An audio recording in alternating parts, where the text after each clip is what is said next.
আসসালামু আলাইকুম বন্ধুরা, তোমরা সবাই কেমন আছো? আশা করি তোমরা সবাই অনেক ভালো আছো। আমি শিপন, তোমাদের সবাইকে স্বাগতম আমার নতুন একটি ব্লগ ভিডিওতে। তোমাদের তো আমার আগের ব্লগে বলছিলাম যে আমাদের গ্রামের বাড়িতে কী কী আছে, আমাদের কয় বিঘা জমি আছে, আমাদের গ্রামের বাড়িটা কেমন সেটা তোমাদেরকে দেখাবো। আমাদের ঘর কেমন সেটা তোমাদেরকে দেখাবো। আজকে দেখাবো তোমাদেরকে এগুলো। তো বেশি কথা না বলে ভিডিওটা শুরু করি। দেখো, আজকে মেঘলা মেঘলা দিন, বৃষ্টি হবে মনে হয়, বাতাস শুরু হয়ে গিয়েছে।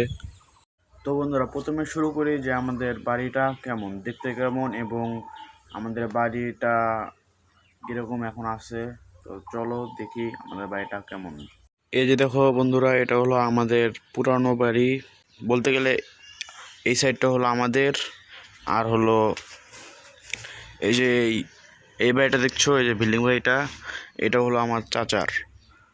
এটা আমাদের চাচার। তো আমরা এখনও বাড়ি করিনি, বাড়ি করবো শীঘ্রই, খুব তাড়াতাড়ি বাড়ি করব আমরা। এই ঘরে এখন কেউ থাকে না, আগে থাকতো, এখন কেউ থাকে না এই ঘরে। এই ঘরটা ভেঙে আমরা নতুন একটা বাড়ি করব। বন্ধুরা, এতক্ষণ তো দেখলে বাড়ির ভিতরের সাইড, মানে পিছনের সাইড, এটা হলো সামনের সাইড। এই যে এটা আমার চাচার বাড়ি, এটা হলো আমাদের জায়গা। এই যে জায়গাটা হলো আমাদের। আর ওই যে দেখো, ওইদিকে আমরা কিছু আমের বাগান করছি, ছোট্টখাটো একটা বাগান। আমও ধরেছে, দেখাচ্ছি তোমাদের একটু পর। আর বন্ধুরা, ব্যাকগ্রাউন্ড নয়েজগুলোকে ইগনোর করো, বুঝোই তো গ্রামের বাড়ি, পাখির ডাক, মুরগির ডাক, অনেক ব্যাকগ্রাউন্ড নয়েজ আসে ভিডিওতে, এগুলো একটু ইগনোর করো আজকে। তো চলো তোমাদের আমার গ্রামের বাড়ির ছোট্ট একটা বাগান ঘুরিয়ে দেখাই। এই যে দেখো, এটা আম গাছ, এটাতে এবার আম ধরে নাই। লিচু গাছ,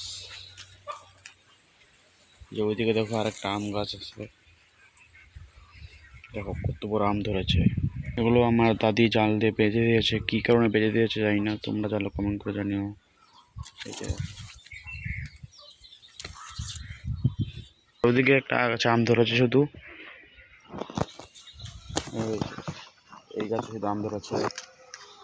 তো এই ছিল আমাদের ছোট্ট বাগানের ভিডিও। তো এখন আসো বলি যে আমাদের চাষাবাদের জন্য কয় বিঘা জমি আছে। তো আমাদের চাষাবাদের জন্য ওই আমাদের বিলে, আমরা বিল বলি আর কি, ওদিকে যেদিকে চাষাবাদ করে ওদিকে বিল বলি আমরা। তো ওদিকে আমাদের প্রায় 1 থেকে 2 বিঘার মতো জমি আছে চাষাবাদের জন্য, সেগুলো ধান চাষই করে শুধু।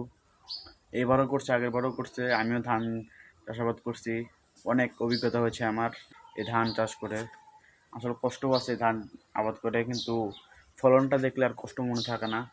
তো এই ছিল আজকের ভিডিও, তোমাদেরকে দেখাইলাম আমাদের গ্রামের বাড়ি, এবং কী কী আছে, কয় বিঘা জমি আছে সেগুলো বললাম, চাষাবাদের জন্য কয় বিঘা জমি আছে সেগুলো বললাম।